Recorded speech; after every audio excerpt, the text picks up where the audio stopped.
여러분 다 같이 주부를 참고하실 때 여러분 앞에 먼저 귀의 소식 전하도록 하겠습니다. 우리 교회를 방문하신 모든 분들 주님의 이름으로 환영합니다. 등록 원하신 분 말씀하시면 저희가 친절하게 도와드리도록 하겠습니다.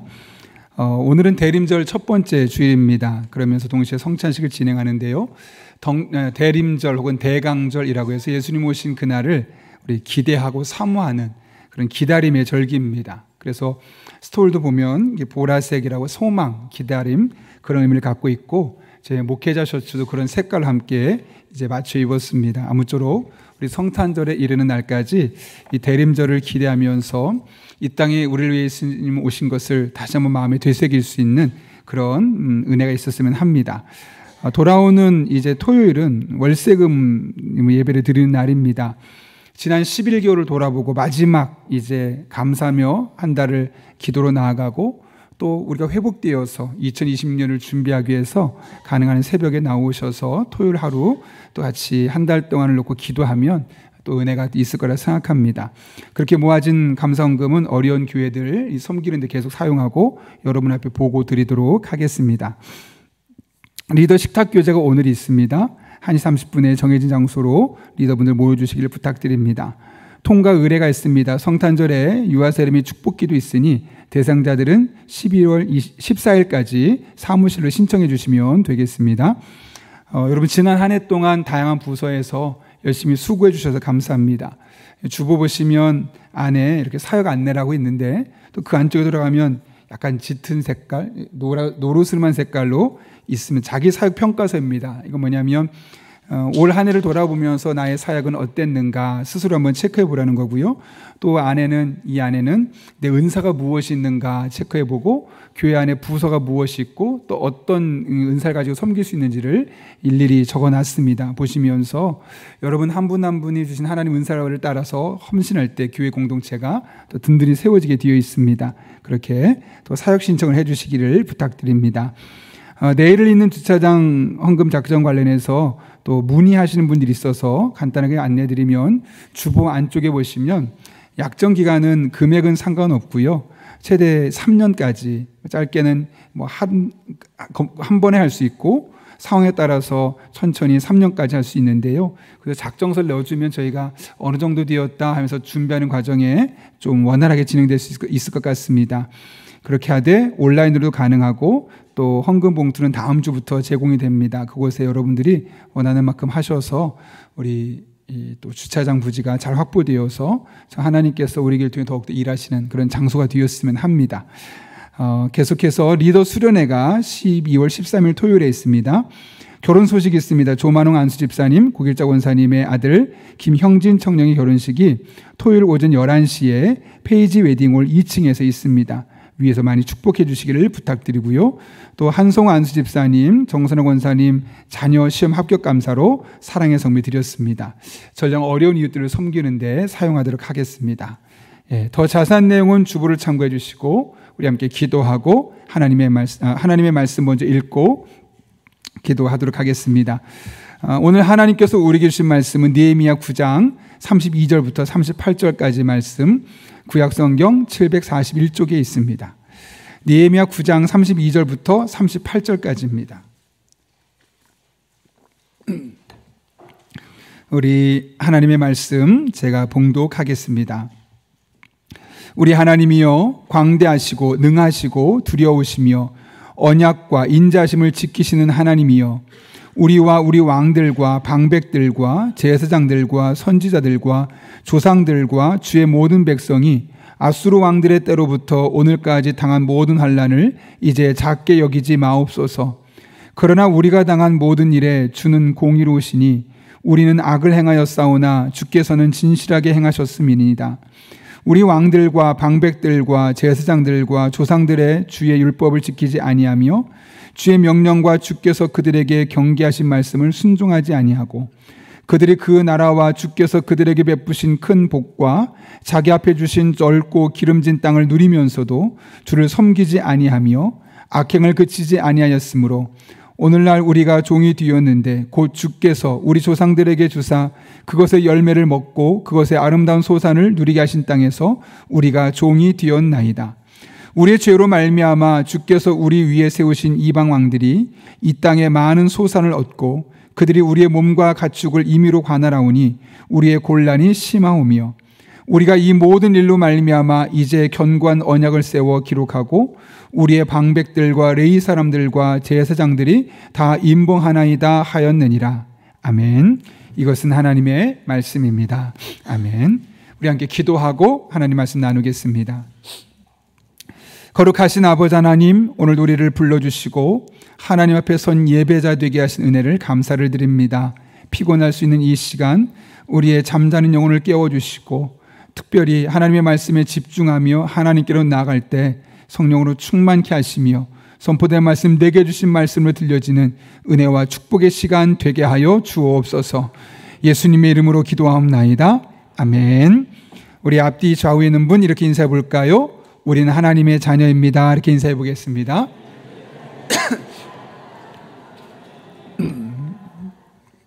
아마 이영표 씨를 모르는 사람은 아무도 없을 겁니다. 제가 최근에 간증이 아니라 이영표 씨의 강의하는 영상을 하나 보게 되었는데요. 오래전에 성공시대라는 그런 프로그램이 하나 있었습니다. 꽤 인기 있었는데 이제 한 50분 동안 이 사람이 어떻게 성공해 왔는가, 그 사람의 삶을 추적하고 이거 이제 사람들에게 보여주는 그런 다큐멘터리 성격의 프로그램이었습니다. 근데 그 이영표 씨가 이 성공시대를 그렇게 즐겨봤다고 합니다. 정말 한 주도 거르지 않고 매주 보게 되었는데, 그렇게 하게 됐던 이유는 저렇게 성공한 사람들을 잘 보고 내가 따라하면 나도 축구 선수로서 성공하지 않을까 하는 그런 기대감이 있어서 적극적으로 보고 그것을 분석하면서 보았다고 합니다. 그러다가 이제 한 가지 공통점을 발견했습니다. 그것은 이 한 시간의 이 내용을 보면서 실제로 성공한 이야기는 한 5분밖에 없고 한 55분 정도는 이 사람이 어떻게 실패했고 어떤 힘든 과정을 통해 노력했고 대부분이 그런 내용이었다는 거죠. 정말 폭삭 망했는데 대부분의 그렇게 사람들의 그 어려운 이야기를 대부분 55분을 할애하고 실제 성공한 이야기는 5분밖에 안 되는 걸 보면서 처음엔 충격을 받았지만 계속 분석해 보니까 이런 정답이 나오더랍니다. 성공은 곧 실패가 있어야 하는구나. 그러니까 실패는 그 실패 자체가 끝이 아니고 실패를 통해서 오히려 발디딛고 일어서게 될 때 성공의 발판이 될 수 있다는 사실을 깨닫게 되었다는 것이죠. 실제로 극한의 어려움을 겪어본 사람들은 그 어려움을 벗어나기 위해서 남들보다 큰 노력을 기울인다고 합니다. 물론 그 순간 완전히 좌절해서 마음이 무너지는 사람들도 있지만 대부분의 사람은 오히려 더 정반대로 크게 노력하게 되고 그 실패를 경험 삼아서 그전에 경험하지 못했던 새로운 경지들을 경험할 수 있게 되는 것이죠. 이것은 영적인 영역에서도 마찬가지로 나타납니다. 영성신학자인 R.A. 토레 박사가 이런 말을 남겼습니다. 하나님은 우리의 고난과 실패까지도 낭비하지 않으시는 분이다. 당신의 인생에 나타난 고난은 고난으로 보내지 말라. 고난과 실패는 하나님을 만날 수 있는 강력한 도구이다. 사실 우리가 살면서 실패를 경험하는 것은 너무나 자연스러운 일이죠. 완벽한 사람은 없기 때문에 누구나 실패하고 누구나 좌절합니다. 그러나 하나님은 반드시 그 실패를 발판 삼아서 또 다른 성공, 또 다른 삶으로 인도하시는 것이 하나님 나라 법칙이죠. 그래서 고난과 실패는 그 자체로 끝나는 것이 아니라 하나님을 만날 수 있는 강력한 도구가 될 수 있는 겁니다. 그런 의미에서 우리 한 사람 한 사람의 삶에 이 실패를 보고 너무 좌절하지 마시고 오히려 그 실패를 통해서 하나님을 찾게 만드시고 또 찾는 우리를 만나주신 하나님을 다 경험하는 복된 성도님이 될 수 있기를 예수님의 이름으로 축원합니다. 오늘 본문은 하나님께서 주신 좋은 땅에서 오히려 종처럼 살았던 이스라엘 백성들이 그 상황을 극복하기 위해서 어떤 노력을 기울였는지를 우리에게 소개하고 있죠. 주전 722년에 북이스라엘은 아수르에게 멸망을 당하고 포로로 잡혀가게 됩니다. 그리고 무려 70년 동안 그곳에 계속 많은 사람이 살다가 이제 느헤미야 시대에 되어서 돌아온 사람들이 있습니다. 그때까지 그들은 큰 어려움을 겪었죠. 오늘 보면 32절은 이렇게 그들이 겪었던 어려움에 대해서 이렇게 호소하죠. 우리 하나님이여 광대하시고 능하시고 두려우시며 언약과 인자하심을 지키시는 하나님이여, 우리와 우리 왕들과 방백들과 제사장들과 선지자들과 조상들과 주의 모든 백성이 아수르 왕들의 때로부터 오늘까지 당한 모든 환난을 이제 작게 여기지 마옵소서. 이 모든 환난을 작게 여기지 말라는 이야기는 힘들다는 겁니다. 크다는 겁니다. 잘 아시는 것처럼 페르시안 나라, 성경에서는 바사라고 보통 부르죠. 이 바사라는 다른 나라들보다는 조금 식민지 정책을 완화시켜 주었습니다. 그럼에도 불구하고 원칙적으로 그들은 페르시아의 지배를 받고 있는 노예 신분이었고 종살이하고 있었습니다. 그러다 보니 자연스럽게 그들이 했던 많은 수확물들은 많은 세금으로 바칠 수밖에 없었던 것이죠.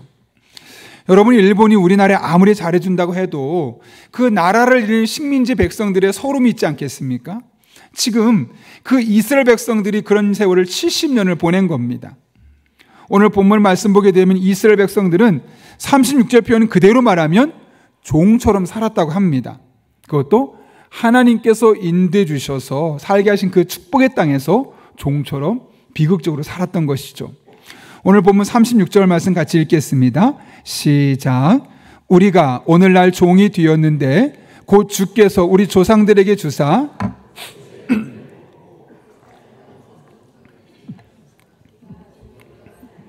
네, 그렇게 읽으시면 됩니다. 그러니까 하나님께서 아름다운 소상을 누리게 하신 땅에서 우리가 종이 되었습니다. 매우 역설적인 표현이죠. 여러분, 이런 일이 왜 생긴 걸까요? 하나님 주신 아름다운 땅이면 행복하고 즐겁고 다 누리고 있다, 이런 좋은 고백이 나와야 되지 않겠습니까? 그런데 오늘 본문은 오히려 그 하나님 주신 아름다운 소상에서 누리게 하신 그 땅에서 오히려 종이 되어서 고통스러운 삶을 보내고 있음을 설명하고 있습니다. 그 이유가 왜 그럴까? 오늘 본문 33절 말씀은 이렇게 이야기하죠. 그러나 우리가 당한 모든 일에 주는 공의로우시니 우리는 악을 행하였사오나 주께서는 진실하게 행하셨음이니이다. 이게 무슨 말일까요? 지금 이스라엘 백성들이 겪고 있는 이 아픔과 고통은 당연하다는 것이죠. 왜요? 그들이 하나님 앞에, 공의로운 하나님 앞에 악을 행해서, 다시 말하면 이것은 그들이 죄값을 치르고 있다는 사실을 이야기하고 있는 겁니다. 결국 이스라엘 백성들의 삶이 이렇게 어려워진 것은 환경 때문이 아니라 그들이 죄를 지었기 때문이라는 거죠. 여러분, 죄는 그렇게 무서운 겁니다. 하나님과의 관계를 막을 뿐만 아니라 결국 우리들의 일상을 무너뜨리게 되어 있습니다. 그러다 보니 자연스럽게 기쁨은 사라지게 되고 만족과 감사가 없을 뿐만 아니라 무언가 열심히 하지만 되는 일이 없어서 행복하고 싶지만 전혀 행복을 경험할 수 없는 삶을 살아가게 되는 것이죠. 그렇다면 이스라엘 백성들은 도대체 어떤 악을 행했길래 이렇게 하나님 주신 그 축복의 땅에서 종 같은 삶을 살 수밖에 없었을까? 오늘 본문 34절과 35절인데요. 같이 한번 화면 보면서 천천히 읽겠습니다. 시작. 우리 왕들과 방백들과 제사장들과 조상들이 주의 명령과 주께서 그들에게 경계하신 말씀을 순종하지 아니하고 그들이 그 나라와 주께서 그들에게 베푸신 큰 복과 자기 앞에 주신 넓고 기름진 땅을 누리면서도 주를 섬기지 아니하며 악행을 그치지 아니하였으며. 여기 보면 이스라엘 백성들이 범했던 죄를 무엇을 표현하냐면 주의 율법, 주의 명령, 경계하신 말씀을 크게 신경 쓰지 않았다는 거죠. 분명히 들어서 괜찮네, 저런 말씀이 있네, 인지합니다, 인식합니다, 유익하다는 것은 알고 있습니다. 그러나 그 말씀을 나의 삶에 적용하고 나의 삶을 조정하는 단계까지 나가지 않습니다. 그냥 듣지만 지키지 않고, 듣지만 순종하지 않고 그 삶 속에서 살고 있었다고 오늘 본문은 이야기하고 있는 겁니다. 뿐만 아니라 하나님께서 그들에게 많은 것을 주셨다고 합니다. 35절 보면 그 나라 주께서 그들에게 베푸신 큰 복과 자기 앞에 주신 넓고 기름진 땅을 누리면서도 주를 섬기지 아니했다고 합니다. 하나님께서 많은 것을 누릴 수 있도록 주셨는데 누리는 것에만 집중했지 그것을 가지고 하나님을 어떻게 섬길까 전혀 고민하지 않았다는 거예요.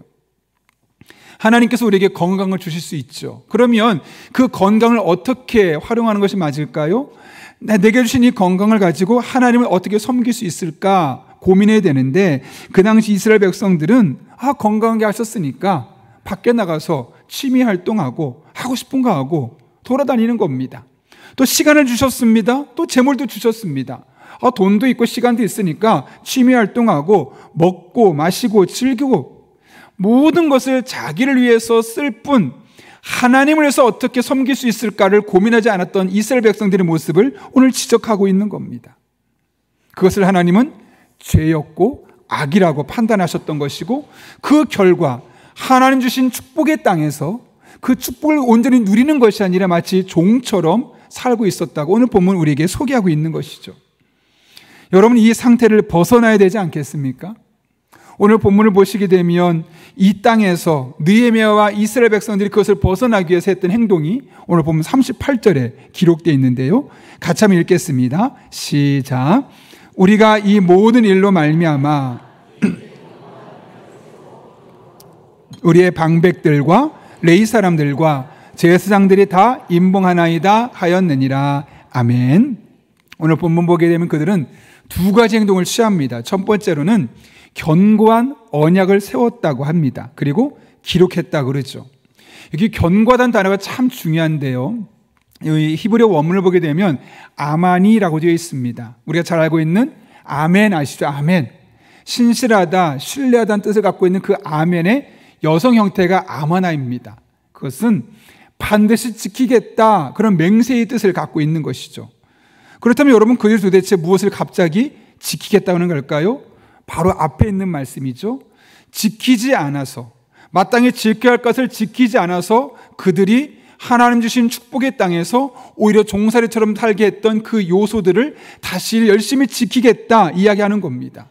다시 말하면 하나님의 말씀을 듣지만 그 말씀을 순종하거나 지키지 않았던 그 삶, 하나님 주신 것을 누리면서도 그것을 가지고 하나님께서 어떻게 섬길까를 고민하지 않고 그냥 누리고 즐기는데 자신의 모든 시간과 에너지를 쏟았던 그 삶을 이제 탈바꿈하겠다는 겁니다.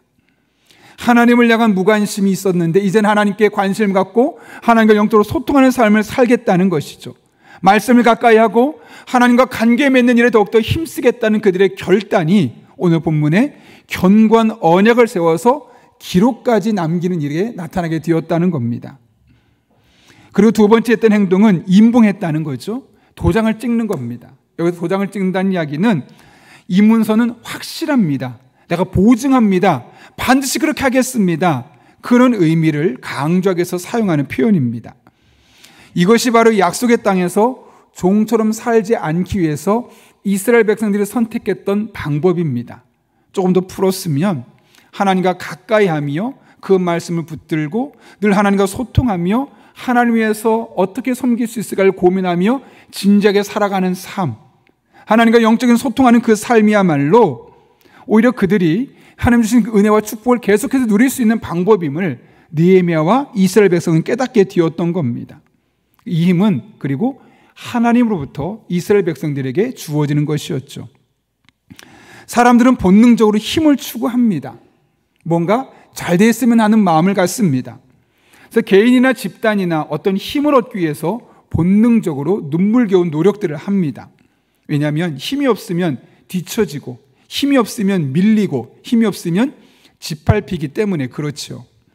그래서 이런 세상을 살다 보니 어떤 사람에게는 돈이 힘이 되고 어떤 사람에게는 명예가, 어떤 사람에게는 학벌이, 어떤 사람에게는 외모가, 또 어떤 사람에게는 인맥이 그에게 힘이 된다고 생각할 때가 참 많습니다. 근데 여러분, 정말 그럴까요? 정말 이런 것들이 우리에게 큰 힘이 되는 걸까요? 물론 전혀 힘이 되지 않는 것은 아닙니다. 그러나 이것이 일정 부분 힘이 될 수는 있지만 온전한 힘이 될 수는 없습니다. 우리에게 진정한 힘이 될 수 있는 것은 다른 곳에 있죠. 오늘 본문 느헤미야 9장을 쓰고 있는 이 느헤미야가 느헤미야 8장에서 어떤 말을 이야기합니까? 느헤미야 8장 10절에서 이렇게 고백하죠. 여호와로 인하여 기뻐하는 것이 너희의 힘이다. 그러니까 우리가 힘을 어디서 공급받냐면 하나님과의 관계 속에서 하나님이 너무 기쁘고 하나님과 소통하는 삶이 너무나 행복하고 그런 일상이 되어질 때 자연스럽게 힘이 우리에게 주어지게 된다는 사실을 느헤미야는 깨닫게 되었고, 오늘 그들의 삶에 문제가 생긴 것을 느끼자마자 다시 돌이키면서 하나님께로 나아가고 있는 것을 볼 수 있는 것이죠. 그런 의미에서 우리 인생의 가장 중요한 만남은 유명한 사람, 실력 있는 사람, 성공한 사람이 아니라 늘 이 하나님을 얼마나 더 자주 만나느냐, 이것에 있음을 잊지 말아야 합니다. 여러분, 날마다 순간마다 하나님 만나는 것을, 하나님의 은혜를 경험하는 것을 갈망하고 사모할 수 있기를 바랍니다.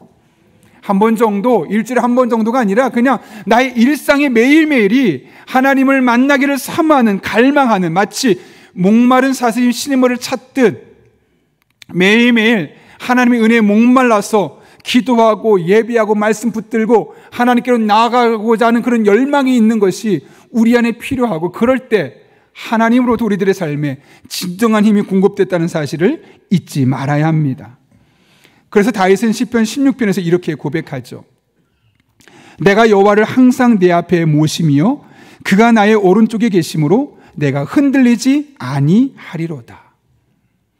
여호와를 항상 내 앞에 모신다고 합니다. 여러분, 그것이 어떻게 가능할까요? 늘 하나님을 묵상하고 그 하나님을 기뻐하고 그 하나님부터 힘을 공급받는 일상의 삶을 살 때 하나님을 항상 내 앞에 모시는 삶이 되죠. 그럴 때 우리는 이 험한 세상, 우리를 자꾸만 흔드는 세상 속에서 흔들리지 아니하고 살아갈 수 있는 것이죠. 여러분, 이 세상은 우리 믿는 사람을 자꾸 흔듭니다. 때로는 건강을 가지고 우리들의 믿음을 흔들고 마음을 흔듭니다. 건강한 사람에게는 건강이 아니라 돈을 가지고 흔들기도 하고요, 때로는 부부관계를 틀어지게 만들어서 흔들기도 하고요, 다양한 방식으로 우리의 삶을 흔듭니다. 근데 그 흔드는 세상 속에서 흔들리지 않을 수 있는 방식은 다른 곳에 있는 것이 아니라 여호와 하나님을 항상 내 앞에 모시고 그분과 날마다 소통하며 믿음의 길을 살아갈 때 그분이 주시는 힘으로 말미암아 흔드는 속에서 흔들리지 않고 살아갈 수 있었고, 바로 그런 모습이 오늘날의 다윗을 만들게 되었던 것이죠. 오늘 마지막 한 가지 간증을 하고 오늘 말씀을 마치려고 하는데요, 과학자이자 전 명지대학교 총장이었던 정근모 박사 이야기를 많이 들어보셨을 겁니다. 서울대학을 나왔고 24살에 미국 플로리다 대학의 가장 최연소 교수가 되었고, 또 한국에서 가장 최고의 원자력 전문가다라는 타이틀을 거머쥔 사람이 바로 정근모 박사였습니다. 우리가 알고 있는 그는 장로고 신앙생활을 열심히 하는 사람으로 기억하고 있지만, 적어도 30대 중반 후반까지 그는 전혀 예수님을 믿지 않는 사람이었고 자기의 머리와 자신의 노력과 실력만 믿는 사람이었습니다. 그래서 남들보다 열심히 공부해서 서울대학을 나오고 24살이라는 그 젊은 나이에 플로리다 대학의 교수가 될 수 있었으며, 흔히 말하는 원자력의 최고의 전문가라는 타이틀까지 그는 거머쥘 수 있었던 것이죠. 그런데 그가 30대 후반의 나이가 되었을 때 13살짜리 아들에게 갑자기 신부전증이라는 질병이 찾아오게 됩니다. 의사는 말합니다. 이식밖에 없습니다. 콩팥을 이식해야 됩니다. 결국 이 정근모 씨가 자신의 콩팥을 아들에게 이식하게 됩니다. 수술이 잘 된 줄 알았는데 부작용이 생기면서 아이가 갑자기 죽음의 길로 들어서게 됩니다. 얼굴이 노랬던 아이가 갑자기 조금씩 새카맣게 피부가 달라지기 시작하고, 병원에서는 의학적으로는 이제 시간을 기다리다 죽는 것밖에 방법이 없습니다. 어떤 방법을 써도 지금까지 이런 상황은 고칠 수가 없습니다 라는 진단이 나오게 됩니다. 이렇게 죽어가는 아들을 보고 정근모 씨가 무기력함을 느꼈다고 그러죠. 적어도 이 순간 이렇게 죽어가는 아들을 보면서 내가 서울대 나온 게 무슨 의미가 있는지 도무지 의미가 없더랍니다. 서울대 타이틀로 아이들을 고칠 수 없었다는 거죠. 내가 24살에 플로리다 대학의 최연소 교수가 된 것, 그것이 내 아이를 고쳐줄 수 없더라는 겁니다. 한국 최고의 원자력 전문가란 그 타이틀을 따기 위해서 정말 남들보다 많이 노력했지만 그 타이틀이, 평생을 읽어낸 그 타이틀이 죽어가는 아이에게 어떤 영향도 줄 수 없었다는 겁니다. 아무 쓸모가 없었습니다. 평생을 노력해서 읽어낸 것들인데 아들의 죽어가는 모습 앞에서는 아무런 효력이 없었던 것이죠. 그런 상황 속에서 그는 지푸라기라도 잡는 심정으로 그동안 전혀 믿지 않았던 하나님께로 향하게 됩니다. 하나님께로 나아가서 아내와 함께 기도합니다. 목사님이 그 모습을 보고 나서 계속 권면합니다. 이렇게 가끔만 나오지 마시고 늘 하나님께 더 나와서, 더 자주 나와서 기도하고 하나님 은혜를 채우십시오. 그러면서 우리 교회 곧 집회가 있는데 그 집회도 함께 다 참석하시고 계속 하나님을 향해서 나아가시기를 바랍니다 라고 부탁을 합니다. 그래서 그날부터 하나님께 더욱더 가까이 나아가고 더 열심히 찾기 시작했습니다. 금방 나오면 좋으련만 어떤 결과가 나오지 않죠. 그렇게 꾸준하게 매일 하나님의 은혜를 구하며 찾다 보니 어느 날 병원에서 연락이 왔습니다. 아들이 수치가 조금 나아졌다는 겁니다. 이제 됐어. 다 내팽개치고 아들에게 붙어 있지 않았습니다. 계속 또 하나님께 나아가서 은혜를 구하고 지혜를 구하고 능력을 구하고 말 그대로 하나님을 항상 내 앞에 모시는 삶을 살기 위한 일상으로 바뀌었습니다. 며칠 뒤에 정상이 되었습니다 라는 연락을 받습니다. 말 그대로 기적 같은 일이 일어난 것이죠.